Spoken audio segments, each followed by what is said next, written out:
ಸರಿ 4 ಎಕರೆಗೆ ಹಾಕಿದ್ದೀನಿ, ಬರೋ ಸರಿಗೆ 6 ಎಕರೆಗೆ ಹಾಕ್ಬೇಕು ಅಂತ ಪ್ಲಾನಿಂಗ್ ಇದೆ. ಏನು ರೈತರಿಗೆ ಏನು ಲಾಸ್ ಏನಾಗಲ್ಲ, ರೈತರು ಬೆಳಿಬೋದು.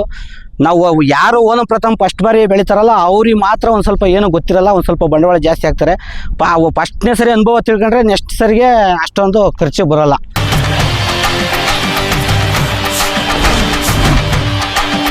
ಕಲ್ಲಂಗಡಿ ಯಾವುದೇ ಕಾರಣಕ್ಕೂ ಲಾಸ್ ಆಗಲ್ಲ. ಟೇಸ್ಟು ತಮಿಳ್ನಾಡು ಟೇಸ್ಟೇ ಬೇರೆ, ನಮ್ಮ ಟೇಸ್ಟೇ ಬೇರೆ. ನಮ್ಮ ಟೇಸ್ಟ್ ಸೂಪರ್ ಆಗಿರ್ತದೆ. ತಮಿಳ್ನಾಡಿಗಿಂತ ನಮ್ಮ ಟೇಸ್ಟು ಕಾಯಿ ತಿನ್ನೋಕ್ಕೆ ಸೂಪರ್ ಆಗಿರ್ತದೆ. ಅನ್ನ ಕೊಡುವ ತಾತ BN ಪುಟ್ಟರಾಜು ಅಂತ ಸರ್, ಸೋಂಪುರ ಬಳಿ, ನೆಲಮಂಗಲ ತಾಲೂಕು, ಬೀರ್ಗನಹಳ್ಳಿ ಗ್ರಾಮ, ಹಾಸ್ಪಿಟಲ್ ನಿಯರು. 4 ಎಕರೆಗೆ ಕಲ್ಲಂಗಡಿ ಬೆಳೆದಿರೋದು.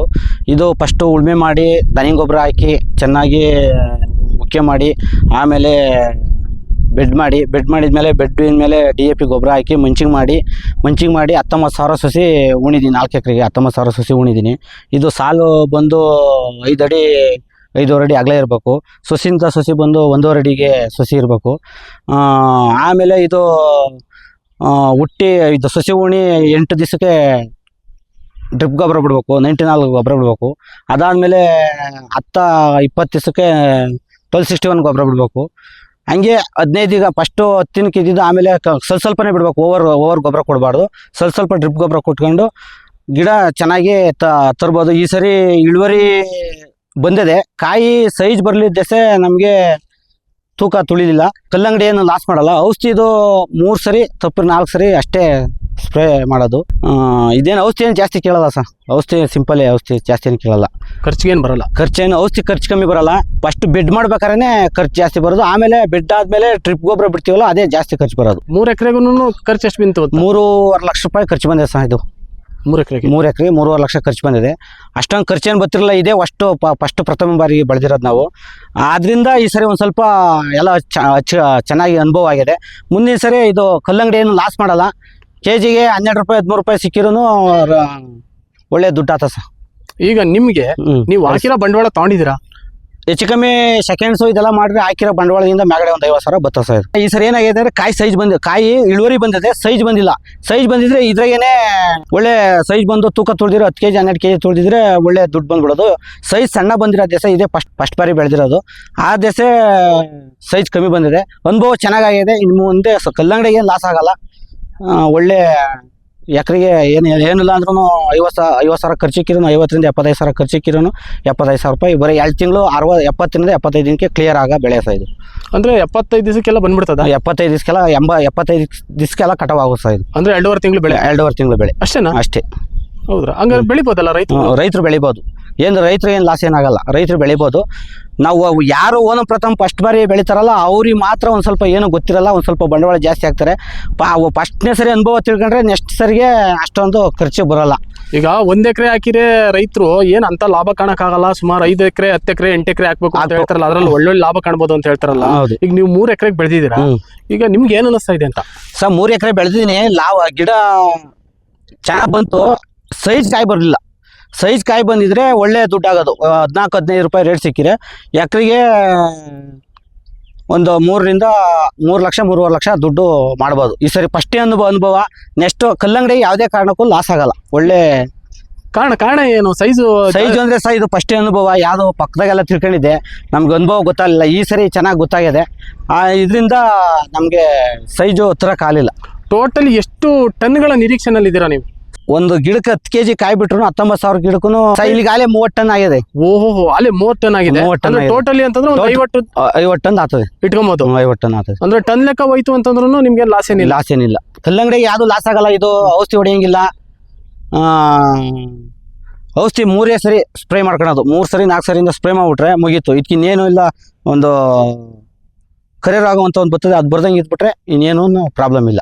ಈಗ ಮೇಂಟೈನ್ ಹೇಗ್ ಮಾಡ್ತೀರಾ ಅಂತ? ನೀರು ಕೊಡೋದಾಗ್ಲಿ ಹಾಕೋದಾಗ್ಲಿ? ಮೇಂಟೈನು ಸಸಿ ಉಣಿದ್ಮೇಲೆ ಮೊದಲು ಅದೇ ಹೇಳಿನಲ್ಲ, ಉಣಿ 10 ದಿವಸಕ್ಕೆ 94 ಗೊಬ್ಬರ ಬಿಡ್ತೀವಿ. ಅದಾದಮೇಲೆ ನೀರು ಮಾಮೂಲಿ 3 ತಿಂಗಳಿಗೊಂದ್ಸರಿ ನೀರು ಬಿಟ್ಟೇ ಬಿಡ್ತೀವಿ. ಬೆಡ್ಡಿಂದ ನೀರು ಈಚೆ ಬರಬಾರ್ದು. ಹಂಗೆ ಕಂಟ್ರೋಲ್ ಮಾಡ್ಕೊಂಡು 10 ನೀರು ಬಿಟ್ಟು ಆಮೇಲೆ 10 ದಿನಕ್ಕೆ ತಿರ್ಗಾ ಗೊಬ್ಬರ ಕೊಡಬೇಕು. 1261 ಗೊಬ್ಬರ ಬರ್ತದೆ. ಅದು ಬಿಟ್ಟಾದ್ಮೇಲೆ ತಿರ್ಗಾ 10 ದಿನ ಕೊಡಬೇಕು. ಆಮೇಲೆ ಬತ್ತಾ 5-6 ದಿವಸಕ್ಕೆ 5 ದಿವಸಕ್ಕೆ ಸ್ವಲ್ಪನೇ 2-2 kg ಗೊಬ್ಬರ ಕೊಟ್ಕೊಂಡು ಹೋಗ್ಬೇಕು. ಓಕೆ, ಇದ್ರ ಅಂತರ ಎಷ್ಟಿರ್ಬೇಕು ಅಂತ? ಇದು ಸಾಲು ಅಂತರ ಅಗಲ 5 ಅಡಿ ಇರಬೇಕು. ಸೊಸಿಯಿಂದ ಸೊಸಿಗೆ 1.5 ಅಡಿ ಇರ್ಬೇಕು ಸರ್. 1.5 ಅಡಿ ಇರ್ಬೇಕು. ನವೆಂಬರ್ ತಿಂಗಳಿಂದ ಹಾಕಿದ್ರೆ ಒಳ್ಳೆ ದುಡ್ಡು ಮಾಡ್ಬೋದು. ಈ ಸರಿ ಜನ ಜಾಸ್ತಿ ಇದೇ ಹಾಕಿರೋದ್ರಿಂದ ಒಂದು ಸ್ವಲ್ಪ ರೈಟು ಡೌನ್ ಆಗಿದೆ. ಅದು ಮಾಮೂಲಿ ಏನು ಮಾಡೋಕ್ಕಲ್ಲ. ಅದು ಒಂದೊಂದು ಟೈಮ್ ರೇಟ್ ಇರ್ತದೆ, ಒಂದೊಂದು ಟೈಮ್ ರೇಟ್ ಇರಲ್ಲ. ಹೋದ ಸರಿ ಡಿಸೆಂಬರ್ ತಿಂಗಳಿಗೆ 18 ರೂಪಾಯಿ 19 ರೂಪಾಯಿ ಕೆಜಿ ಇತ್ತು. ಈ ಸರಿ ಡಿಸೆಂಬರ್ ತಿಂಗಳಿಗೇನೆ ಒಂದು ಸ್ವಲ್ಪ ಡೌನ್ ಆಗಿತ್ತು. ಈಗ 10 ರೂಪಾಯಿ 11 ರೂಪಾಯಿ 12 ರೂಪಾಯಿ ರೇಟ್ನಾಗೆ ಕೊಟ್ಟಿದ್ದೀವಿ ಸರ್. ತಮಿಳ್ನಾಡು ಕಲ್ಲಂಗಡಿಗೂ ಅಥವಾ ಕರ್ನಾಟಕದ ಕಲ್ಲಂಗಡಿಗೂ, ಅದರಲ್ಲೂ ನಮ್ಮ ನೆಲಮಂಗಲ ಭಾಗದ ಕಲ್ಲಂಗಡಿಗೂ ವ್ಯತ್ಯಾಸ ಏನು ಅಂತ? ಸರ್, ತಮಿಳ್ನಾಡು ಕಲ್ಲಂಗಡಿ ಅಲ್ಲಿ ಮಣ್ಣು ಫಲವತ್ತೆ ಇಲ್ಲೂ ಬರ್ತದೆ. ಆದರೆ ತಮಿಳ್ನಾಡಿಂದ ಅಲ್ಲಿ 15-16 ಕೆಜಿ ಬೆಳೆದ್ರೆ ಇಲ್ಲಿ ಒಂದು 10ರಿಂದ 12 ಕೆಜಿ ಕಾಯಿ ಬೆಳಿಬೋದು. ಅಲ್ಲ, ಟೇಸ್ಟ್ ಅಂತ ಬಂದಾಗ ಟೇಸ್ಟು ತಮಿಳ್ನಾಡು ಟೇಸ್ಟೇ ಬೇರೆ, ನಮ್ಮ ಟೇಸ್ಟೇ ಬೇರೆ. ನಮ್ಮ ಟೇಸ್ಟ್ ಸೂಪರ್ ಆಗಿರ್ತದೆ. ತಮಿಳ್ನಾಡಿಗಿಂದ ನಮ್ಮ ಟೇಸ್ಟು ಕಾಯಿ ತಿನ್ನೋಕ್ಕೆ ಸೂಪರ್ ಆಗಿರ್ತದೆ. ನೆಲಮಂಗಲ ತಾಲೂಕಿಂದ ಕಾಯಿ ಟೇಸ್ಟ್ ಸೂಪರ್ ಆಗಿರ್ತದೆ. ಸುಮಾರು ಒಂದು 5 ಟನ್ 10 ಟನ್ ಬೇಕು ಅಂತಂದ್ರೆ ನಿಮ್ಮ ಹತ್ರ ಸಿಗುತ್ತಾ ಅಂತ? ಸಿಗುತ್ತೆ ಸರ್, ಸಿಗ್ತದೆ. 5 ಟನ್ನಲ್ಲಿ 10 ಟನ್ ಬೇಕಾದ್ರೆ ಒಂದು 15 ಟನ್ ತನಕ ಬೇಕಾದ್ರೆ ಸಿಗ್ತದೆ. ಕಲ್ಲಂಗಡಿ ಹಣ್ಣು ಇನ್ನು ಈ ಜಾಗ ಬಿಟ್ಟು ಇನ್ನು ಬೇರೆ ಕಡೆ ಒಂದು 3 ಕಡೆ ಇದೆ. ಅದು ಕಲ್ಲಂಗಡಿ ಹಣ್ಣು ಸಿಗ್ತದೆ. ಕಲ್ಲಂಗಡಿಗೆ ಏನು ತೊಂದರೆ ಏನು ಇಲ್ಲ. ಏನು ಅಂದ್ರೆ ಇನ್ನು ಎಷ್ಟು ಟನ್ ಸಿಗ್ಬೋದು ಅಂತ? ಇನ್ನ 15 ಟನ್ ಕಾಯದೆ. ಯಾಕೆಂದ್ರೆ ನೀವು ಇಲ್ಲಿ ಕಲ್ಲಂಗಡಿ ಬೆಳೆದಿದ್ದೀರಾ ನೆಲಮಂಗಲದಲ್ಲಿ, ಅದರಲ್ಲೂ ಸೋಂಪುರ ಹೋಬಳಿನಲ್ಲಿ ಒಬ್ರು ಕಲ್ಲಂಗಡಿ ಬೆಳೆದವ್ರೆ ಅಂತಂದ್ರೆ ಸಾಕಷ್ಟು ಜನಕ್ಕೆ ಗೊತ್ತಿರಲ್ಲ. ಈ ಭಾಗದಲ್ಲಿ ಗೊತ್ತಿರ್ಬೋದು, ಕೆಲವ್ರಿಗೆ ಗೊತ್ತಿರಲ್ಲ. ಆ ಕಲ್ಲಂಗಡಿಗೋಸ್ಕರ ಹುಡುಕಾಟ ನಡೆಸ್ತಾ ಇರ್ತಾರೆ. ಅಂತವ್ರಿಗೆ ಈ ತರ ಗೊತ್ತಾದ್ರೆ ನೀವು ಎಷ್ಟು ಟನ್ ಕೊಡಕ್ ರೆಡಿ ಇದ್ದೀರಾ ಅಂತ? 15 ಟನ್ ಕಾಯದೆ. ಸೆಕೆಂಡ್ಸ್ ಒಂದು 10 ಟನ್ ಕಾಯದೆ. ಟೋಟಲಿ ಒಂದು 25 ಟನ್ ಕಾಯಿ ಇದೆ. ಟೋಟಲ್ 25 ಟನ್ ಕಾಯದೆ. ಅಂದ್ರೆ ಬಂದ್ರೆ ಕೊಡ್ತೀರಾ? ಬಂದ್ರೆ ಕೊಡ್ತೀವಿ ಸರ್. ಬಂದ್ರೆ ಆಯ್ತು ಸರ್. ಎಷ್ಟೋ ಜನ ರೈತರುಗಳಿಗೆ ಬೀಜ ಎಲ್ಲಿ ಸಿಗುತ್ತೆ ಅಥವಾ ಸಸಿ ಎಲ್ಲಿ ಸಿಗುತ್ತೆ ಅಂತ ಗೊತ್ತಿರಲ್ಲ. ಹೇಳಿ ಅದು ಎಲ್ಲಿ ಪಡ್ಕೊಬಹುದು ಸರ್? ಬೀಜ ಬಂದು ಇಲ್ಲಿ ತ್ಯಾಮಳ್ಳಗೂ ಸಿಗ್ತದೆ. ಹೆಬ್ಬೂರಿಗೆ ಹೋದ್ರೆ ಹೆಬ್ಬೂರ ಸಿಗ್ತದೆ. ಸಸಿ ಬಂದು ತ್ಯಾಮಳ್ಳಗೆ ನಾವು ರಾಜಣ್ಣ ಅಥವಾ ಆರ್ಡರ್ ಕೊಟ್ಟು ಬಿಡಿಸ್ತೀವಿ. ನೀವು ಸಸಿನೇ ಹಾಕಿದ್ದು? ಸಸಿ ಬೀಜ ಉಣಿದ ಸರ್. ಬೀಜ ಉಣಿದಾಗ ಇಲ್ಲಿ ಒಂದಷ್ಟು ಆಯ್ಕೊಂಡು ತಿಂದ್ಬಿಟ್ಟು ಆಮೇಲೆ ಸಸಿ ತಂದು ಹಿಂದೆಲೇನೆ ಬೀಜ ಉಣಿದಿಸ್ಲೇನೆ ಸಸಿ ಆರ್ಡರ್ ಕೊಟ್ಟಿದ್ದೆ ನಾನು. ಆಮೇಲೆ ಏನು ಕೊಟ್ಟಿರಲ್ಲ, ಅವತ್ತೇ ಕೊಟ್ಟಿದ್ದೆ ಬೀಜ ಮಿಕ್ಕಿದ್ದು. ಅಲ್ಲಿ ತಂದು ಉಣಿ ಅಲ್ಲಿಗೆ ಇದಾವ. ಬೀಜ ಉಣುವಾಗಲೇ ಸಸಿ ಆರ್ಡರ್ ಕೊಟ್ಟರೆ ಒಳ್ಳೇದು. ಆಮೇಲೆ ಕೊಟ್ಟರೆ ಏನಾಗುತ್ತದೆ, ಈ ಗಿಡಕ್ಕೂ ವೇರಿಯೇಷನ್ ಆಗುತ್ತದೆ. ಹತ್ತಿನ ವೇರಿಯೇಷನ್ ಆಗ್ತದೆ. ನಾವು ಬೀಜ ಯಾವತ್ತು ಉಣ್ತೀವೋ ಅವತ್ತಿನೇ ನರ್ಸರಿಗೆ ಒಂದು 5-6 ಪ್ಯಾಕೆಟು ಬೀಜ ಕೊಟ್ಟಿರಬೇಕು. ಅವಾಗ ಅವು ಇದೇ ಟೈಮಿಗೆ 6 ದಿವಸಕ್ಕೆ 7 ದಿವಸ ಸಸಿ ಬರ್ತವೆ. ಆಮೇಲೆ ಸಸಿ ಉಣಿದ್ರೆ ಈ ಗಿಡನೂ ಆ ಗಿಡನೂ ಈಕ್ವಲ್ ಆಗ್ತದೆ. ಅಂದ್ರೆ ಬೀಜ ಉತ್ಮನ ಸಸಿ ಉತ್ಮನ ಒಂದು ವೇಳೆ ಹೇಳಿದ್ರೆ ನಮಗೆ ಸಸಿನೇ ಉತ್ತಮ ಅನ್ನಿಸ್ತದೆ. ಬೀಜ ಈಗ ಇಲ್ಲಿ ಪೋರೇಟ್ ಆಗಿರ್ತೀವಿ, ಎಲ್ಲ ತಿಂದ್ಬಿಡ್ತವೆ. ಅವಾಗ ಒಂದು ಪ್ಯಾಕೆಟ್ 1000 ಬೀಜ ಬಂದು 1000 ರೂಪಾಯಿ. ನಮಗೆ ಕಾಸು ಇದಾಗ್ತದೆ. ನರ್ಸರಿಗೆ ಕೊಟ್ಟರೆ ಅಚ್ಚುಕಟ್ಟಾಗಿ ಸಸಿ ಕೊಡ್ತಾರೆ. 8 ದಿವಸ ಕರೆಕ್ಟಾಗಿ ಕೊಡ್ತಾರೆ. 8 ದಿವಸ ಕರೆಕ್ಟಾಗಿ ಸಸಿ ತಂದು ಉಣಿದ್ರೆ ಒಂದು ಸಸಿನೂ ಹೋಗಲ್ಲ. ಅಂದ್ರೆ ಸಸಿ ಅಂದ್ರೆ ಎಷ್ಟು ಬೀಳುತ್ತೆ ಅಂತ? ಸಸಿ ಬಂದು ಬೀಜ ನಾವೇ ಕೊಡ್ಸಿರೆ 35 ಪೈಸೆ ಸಸಿ ಕಾಸು ಅಷ್ಟೇ ಕೊಡ್ಬೇಕಾಗಿರೋದು. ಬೀಜ ನಾವೇ ಕೊಡ್ಸಿರಿ. ಬೀಜನ ಅವರೇ ತಂದುಬಿಟ್ರೆ ₹1.40. ₹1.40 ಅಂತಂದ್ರೆ ಬೀಜ ನೀವೇ ಕೊಡ್ಸೋದು ಉತ್ತಮ. ಬೀಜ ನಾವೇ ಕೊಡ್ಸೋದು ಉತ್ತಮ. ಅಂತಂದ್ರೆ ಒಳ್ಳೆ ತಳಿ, ಇದರಲ್ಲಿ ಒಳ್ಳೆ ತಳಿ ಬರುತ್ತಾ ಅಂತ? ಒಳ್ಳೆ ತಳಿ ಬತ್ತ ಸರ್. ಇದು ನಾವು ಜುಬ್ಲಿ ಕಿಂಗ್ ಅಂತ ಹಾಕಿರೋದು ತಳಿ ಸೂಪರು. ಇಳುವರಿ ಚೆನ್ನಾಗಿ ಬಂದಿದೆ. ಸೈಜು ಬಂದಿಲ್ಲ. ಸೈಜು ಇದೇನಂದರೆ ಫಸ್ಟ್ನೇ ಟೈಮ್ ಬೆಳೆದ್ವಲ್ಲ, ಸೈಜು ನಮಗೆ ಗೊಬ್ಬರ ಕರೆಕ್ಟ್ ಟೈಮ್ಗೆ ಎಲ್ಲ ಬಿಟ್ಟು ಈ ಸರಿ ಲೋಕಲ್ಲು ನೆಲಮಂಗಲ ತಾಲೂಕು ಲೋಕಲ್ಲಾಗೆ ಒಂದು ಸ್ವಲ್ಪ ಸೈಜು ಕಮ್ಮಿನೇ ಬಂದಿರೋದು. ಸರ್, ನೀವು ಕಲ್ಲಂಗಡಿ ಗಿಡ ಬೆಳೆದಿರ್ತೀರಾ, 3 ಎಕರೆಗೆ ಬೆಳೆದಿದ್ವಿ ಅಂತ ಹೇಳಿದ್ರೆ, ಈಗ ಮನುಷ್ಯರ ಕಾಟ ಬಿಟ್ರೆ ಪ್ರಾಣಿಗಳ ಕಾಟ ಅಂತ ಬಂದ್ರೆ ಯಾವ್ದಾವ್ದು ಕಾಟ ಕೊಡ್ತವೆ ಸರ್? ಪ್ರಾಣಿಗಳ ಕಾಟ ಬಂದು ನೌಲು ಕಾಟ ಕೊಡ್ತಾವೆ ಫಸ್ಟು.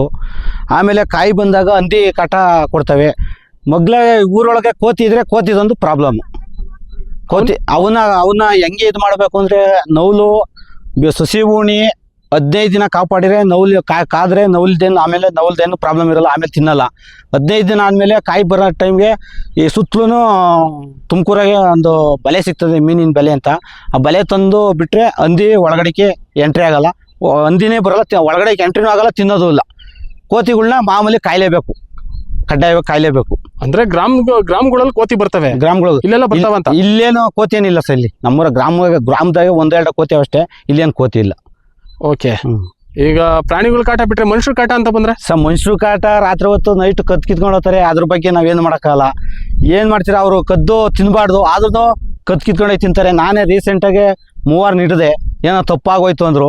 ಇನ್ನೇನು ಅವ್ರನ್ನ ಊರ್ ಮುಂದೆ ಕರ್ಕೊಂಡೋಗಿ ಕಂಬ ಕಟ್ಟಕ್ಕಾಗ್ತದ? ನಾವೇನೇ ಆಯ್ತು ಅಂತ ಬಿಡು, ಆಯ್ತು ಹೋಗಪ್ಪ, ಇಂಥ ಕೆಲಸ ಮಾಡಬೇಡಿ ಅಂತ ಹೇಳಿ ಕಳಿಸ್ತೀವಿ. ಅಂದ್ರೆ ಅವ್ರಿಗೆ ಗೊತ್ತಾಗಲ್ವಾ ಅಂತ ಇಷ್ಟೆಲ್ಲ ಅವ್ರಿಗೆಲ್ಲ ಸಹ ಗೊತ್ತಾಗಿರ್ತದೆ. ಏನ್ ಮಾಡ್ತೀರಾ, ತಿನ್ನೋ ಒಡವೆ ಒಬ್ಬೊಬ್ರಿಗೆ ಆಸೆ ದುರಾಸೆ ಅನ್ನೋದು ಜಾಸ್ತಿ ಇರ್ತದೆ. ಅವ್ರೇನ್ ತಿನ್ನೋ ಅದು ಕದ್ದು ಕೀಳ್ಬಾರ್ದು, ಆಕ್ಚುಲಿ ಕತ್ಕಿಟ್ಬಿಟ್ಟಿರ್ತಾರೆ ಆಸೆಗೋಸ್ಕರ. ಅದು ಏನ್ ಮಾಡೋದು ಇವಾಗ, ಒಂದು ಕಾಯಿಗೋಸ್ಕರ ಊರ್ ಮುಂದೆ ಕರ್ಕೊಂಡೋಗಿ ಅವ್ರ ಮರ್ಯಾದೆ ಆಗ್ತಾ ಇದೆ ಅಂತ ಅಂದ್ಬಿಟ್ಟು ಇನ್ನೇನ್ ಮಾಡಿ ಒಂದು ಇಷ್ಟ ಕಾಸು ಇಸ್ಕೊಂಡು ಬಿಟ್ಟು ಕಳ್ಸೋದು. ಏನ್ ಹೇಳ್ ಕಳಿಸ್ತೀರಾ? ಏನ್ ಇಂಥ ಕೆಲಸ ಮಾಡಬೇಡಿ ನೀವು, ಯಾರು ಹಿಂಗೆ ಕದಿಬಾರ್ದು. ಕೇಳಿದ್ರೆ ನಾವೇ ಒಂದು ಕಾಯಿ ಫ್ರೀಯಾಗಿ ಕೊಟ್ಬಿಡ್ತೀವಿ, ಸಣ್ಣ ಕಾಯ, ಇನ್ನು ಕಾಯೇ ಮಾರಿಲ್ಲ ನೀವು ಹಿಂಗೆ ಕತ್ಕೀಳೋದು ತಪ್ಪು ಅಂತ ಹೇಳಿ ಕಳಿಸ್ತೀವಿ. ಅವರ ರಿಯಾಕ್ಷನ್ ಹೆಂಗಿರ್ತದೆ? ಅವ್ರ ರಿಯಾಕ್ಷನ್ ತಪ್ಪು ಸಾರಿ ಅಂತ ಅಂದಮೇಲೆ ರಿಯಾಕ್ಷನ್ ಇನ್ನು ಹೆಂಗಿರ್ತದೆ? ಅವ್ರು ಸಾರಿ ಅಂದಮೇಲೆ ಮುಗ್ದೋಯ್ತು ಅವ್ರ ರಿಯಾಕ್ಷನ್, ಅಷ್ಟೇ ಅಂತ ಅವ್ರಿಗೆ ಅರ್ಥ. ದೌರ್ಜನ್ಯ ಮಾಡಲ್ಲ, ಸಾರಿ ಅಂದಮೇಲೆ ದೌರ್ಜನ್ಯ ಮಾಡಲ್ಲ. ಅಂತಂದ್ರೆ ಅವ್ರಿಗೂ ಮಾನವೀಯತೆ ಅನ್ನೋದು ಇರಬೇಕು. ಮಾನವೀಯತೆ ಅನ್ನೋದು ಇರಬೇಕು. ಯಾರನ್ನು ಕತ್ಕಿತ್ತನೋ ದೌರ್ಜನ್ಯ ಮಾಡಲ್ಲ ಕತ್ಕಿತ್ತರೋ ದೌರ್ಜನ್ಯ ಮಾಡಲ್ಲ.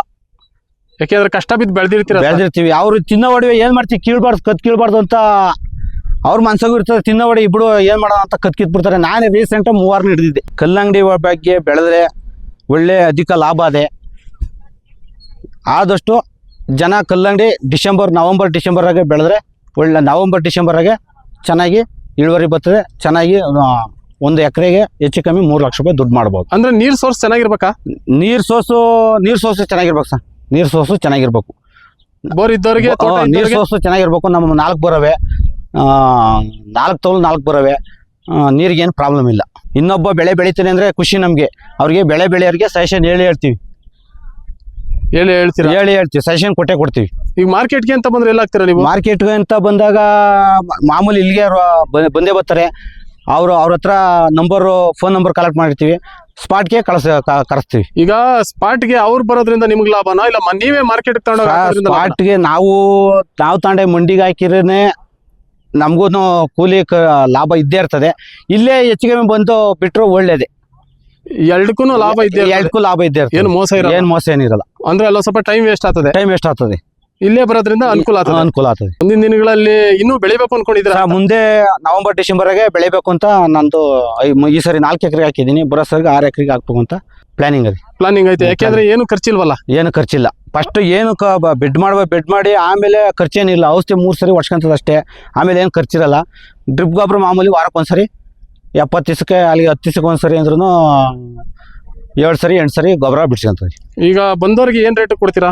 ಬಂದವ್ರಿಗೆ ಸಹ 12 ರೂಪಾಯಿ ಹಿಂಗೆ ಕೊಟ್ಟಿದ್ದೀನಿ. ಸೆಕೆಂಡ್ಸ್ 7 ರೂಪಾಯಿ ಕೊಟ್ಟಿದ್ದೀನಿ.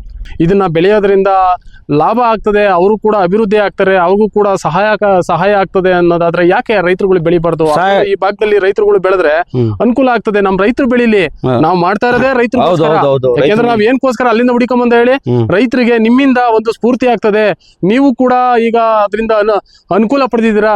ಇದರಿಂದ ಸಿಗೋಂತ ಲಾಭ ಈಗ ಓಪನ್ ಆಗಿ ಹೇಳಿದಿರಾ. ನೀವು ಬೆಳೀರಿ ಅಂತಾನು ಕೂಡ ಹೇಳಿದಿರಾ. ಅದನ್ನ ನಮ್ ರೈತರು ಕೂಡ ಬೆಳಿಲಿ. ನಮ್ ರೈತರು ನಮ್ ದೇಶ ಯಾವತ್ತು ಉದ್ಧಾರ ಆಗ್ತದೋ ಟೋಟಲಿ ಇಡೀ ಸಮಾಜ ಅಭಿವೃದ್ಧಿ ಹೊಂದೋದ್ರಲ್ಲಿ ಉದ್ಧಾರ ಆಗೋದ್ರಲ್ಲಿ 2 ಮಾತಿಲ್ಲ ಅಂತ ಹೇಳ್ತಾ ಸರ್ ಬಹಳ ವಿಚಾರ ತಿಳಿಸಿದ್ರ. ಸಾಕಷ್ಟು ಜನಗಳಿಗೆ ಇದು ಅನುಕೂಲ ಆಗಂತ ವಿಚಾರ, ತಲುಪುವಂತ ವಿಚಾರ. ದಿನಗಳಲ್ಲಿ ಮತ್ತೊಮ್ಮೆ ನಿಮ್ಮನ್ನ ಸಂದರ್ಶನ ಮಾಡ್ತೀನಿ ಅಂತ ಹೇಳ್ತಾ ಕೊನೆಯದಾಗಿ ನಮ್ಮ ರೈತರಿಗೆ ಏನ್ ಹೇಳೋದಕ್ಕೆ ಇಷ್ಟಪಡ್ತೀರಾ ಸರ್? ಸರ್ ರೈತರಿಗೆ ಏನ್ ಹೇಳಕ್ಕೆ ಇಷ್ಟಪಡ್ತೀನಿ ಅಂದ್ರೆ, ರೈತರು ಕಷ್ಟಪಟ್ಟು ಕಲ್ಲಂಗಡಿ ಬೆಳೆದು ಇಳುವರಿ ಚೆನ್ನಾಗಿ ಬರ್ತದೆ. ರೈತರು ಒಳ್ಳೆ ಇದು ಖರ್ಚು ಕಮ್ಮಿ, ಕಡ್ಡಿ ನಿಲ್ಸಂಗಿಲ್ಲ. ಡ್ರಿಪ್ ಗೊಬ್ಬರ ವಾರಕ್ಕೊಂದ್ಸರಿ ಡ್ರಿಪ್ ಗೊಬ್ಬರ ಬಿಡ್ಬೇಕು. ರೈತರು ಬೆಳೆದು ಹೆಚ್ಚಿನದಾಗಿ ಲಾಭ ತಗೊಳ್ಳಿ ಅಂತ ಹೇಳಕ್ ಇಷ್ಟಪಡ್ತೀನಿ ಸರ್. ನಮಸ್ಕಾರ ಸರ್. ನಮಸ್ಕಾರ ಸರ್. ರೈತ ಅನ್ನ ಕೊಡುವ ದಾತ.